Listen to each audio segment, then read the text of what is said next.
Hello friends, welcome back to my channel BPSC dream diary. तो आज मैं आप लोगों के साथ शेयर करने वाली हूँ मैं अपने पूरी डेली की दिनचर्या। ओके, कि मैं डेली क्या क्या करती हूँ। ओके, तो आज मैं आप लोग को यह बताने वाली हूँ कि मेरा काम क्या है, मैं क्या पढ़ती हूँ और मैं कैसे क्या काम मतलब कोई भी काम कैसे करती हूँ। ठीक है, तो सुबह सुबह उठ के मैं सबसे पहले फ़्रेश हो लेती हूँ। और सुबह सुबह अभी तक घर में कोई नहीं उठा था, तो मैंने जल्दी जल्दी फ़्रेश हो लिया। फ़्रेश होने के बाद मैं पढ़ने के लिए जाती हूँ रूम में, तो देखती हूँ कि हर कोई सोया हुआ है और सिर्फ मैं ही जग रही थी। और अभी बज रहे थे 3:54, यानी कि लगभग 4 बजने वाले थे। तो मैं तुरंत फटाफट अपना स्टडी लैम्प चलाती हूँ और सबसे छात्रों का प्यारा काम यानी कि पढ़ाई करने बैठ जाती हूँ।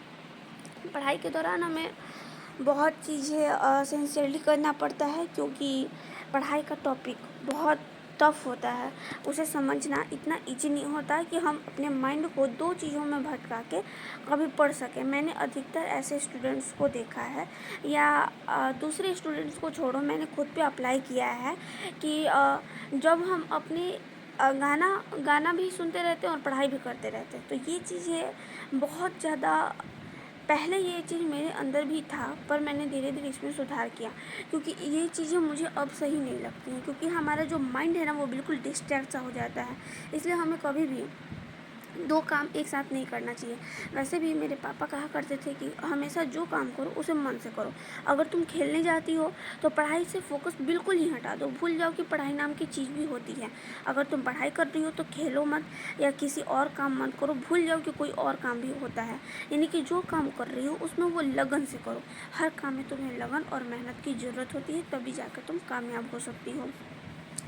इसलिए हमेशा ज़िंदगी में मैंने बहुत सारी मुसीबतों का सामना किया है, या बहुत सारे चैलेंजेस मैंने क्रॉस किया है।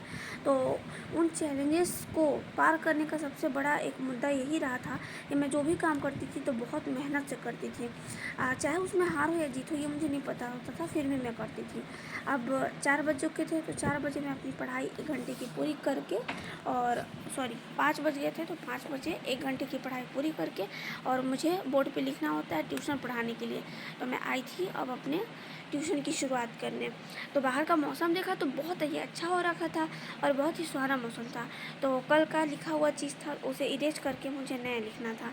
फिर मेरे 12th साइंस के स्टूडेंट्स आ जाते हैं पढ़ने, तो उन्हें पढ़ाने के बाद फिर एक न्यू बैच आता है क्लास 12th आर्ट्स। तो हालांकि उनका बायोलॉजी चल रहा है, तो बायोलॉजी उनका कवर करा के क्लास 12th का, उसके बाद 12th आर्ट्स को भी पढ़ा के मैंने भेज दिया। तो मेरे 2 बैचेज कंप्लीट हो जाते हैं। फिर आता है 11th साइंस। 11th साइंस में मैंने इन लोगों को फिजिक्स पढ़ाया, और फिजिक्स पढ़ाकर कुछ मैथ सोल्व करने के लिए इन लोगों को दे दिया था।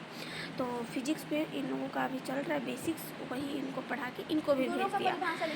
3 ट्यूशन लेने के बाद बहुत थक जाती हूँ, इतनी थकावट हो जाती है। 3-4 ट्यूशन हो जाते हैं 5 बजे से लेकर 9 बजे तक। फिर उसमें चिल्लाते चिल्लाते भूख लग जाती है, तो खाने की तलाश में देखती हूँ कि किचन में क्या है। तब तक तो मैंने ब्रश नहीं किया होता है, तो फिर अच्छे से ब्रश करके फ्रेश होके और खाना के लिए तैयार होके और खाना वाना खा के, और आज मुझे निकलना था मार्केट में, तो मार्केट के लिए तैयार होके निकल जाती हूँ। तो जब मार्केट के लिए मैं निकली थी, तो वहाँ पर देखा कि बहुत ज़्यादा भीड़ हो रखा था। तो मार्केट के लिए मैं और मम्मी हम दोनों ही निकल पड़े थे। और ये है मेरे गांव का व्यू।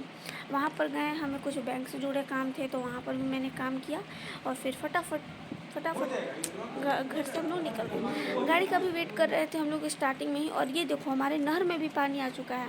फिर हम लोग संदेश के रास्ते की तरफ चल रहे थे, और संदेश में मैंने देखा कि मम्मी ग्रोसरीज का कुछ सामान लेंगे, और वापस हम लोग घर के लिए लौट पड़ते हैं। हमारी तरफ जो हमारा क्षेत्र है, उस क्षेत्र में बालू घाट का भी व्यापार होता है। हालांकि इस बालू को हमेशा सोने की तरह माना जाता है, क्योंकि इस बालू से बहुत सारे लोगों को रोज़गार भी मिला है। इस बालू घाट के कारण हमारे क्षेत्रों में दिन ब दिन बहुत बड़ी बड़ी गाड़ियाँ चलती है, और उस गाड़ियों के कारण बहुत एक्सीडेंट होते रहते हैं। और इन्हीं गाड़ियों के ट्रक के कारण बहुत मतलब कभी किसी का, छोटे बच्चे का भी हम लोग सुन लेते हैं, कभी मतलब कोई ना कोई एक्सीडेंट होते रहता है, घटना बहुत होती रहती है। तो हमेशा ट्रक से सावधान होकर चलना चाहिए। रोड के जितने भी रूल्स हैं वो सभी हमें फॉलो करने चाहिए, ताकि हम हमेशा सेफ रहें। फिर मैं वापस घर आ जाती और बहुत थक गई थी मैं, क्योंकि संदेश में बहुत ज़्यादा हल्ला गुल्ला शोर रहता है। तो उसके बाद एक शांत माहौल मिलने के बाद बहुत ज़्यादा नींद आ गई थी। फिर जब मैं उठती हूँ तो 3 बजे फिर बच्चे आ जाते हैं पढ़ने। इस टाइम छोटे छोटे बच्चे आते हैं, उन्हें बेसिक पढ़ाना होता है।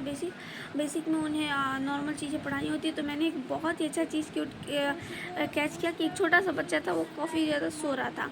ये बच्चा मेरे क्लास में बहुत शरारत करता है, पढ़ता नहीं है। बोलती हूँ कि पढ़ोगे या पिटाओगे, तो बोल रहा है कि पिटाऊँगा। मतलब ये बहुत ज़्यादा शरारती है, ये नहीं पढ़ता है। उसके बाद अब सिर्फ 2 ही बच्चे रह गए थे, उन्हें बस मैं देख रही थी और पढ़ा रही थी। उसके बाद बाहर का भी व्यू देखा तो अभी भी कुछ हवाएं चल रही थी और बारिश जैसा मौसम हो रखा था ना।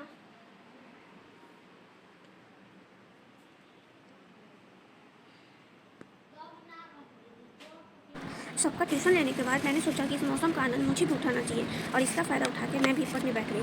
फिर मैंने कुछ देर अपनी पढ़ाई की वापस से, और अपनी पढ़ाई को पूरी करने के बाद मैं फिर से अपने घर के काम धंधों में शाम को खाना वाना बनाने में लग जाती हूँ। और खाना पीना बना के और खा पी कर फिर रात को लेक्चर देखते देखते कब मुझे नींद आ जाती है मुझे पता ही नहीं चलता। फिर मैं सो जाती हूँ।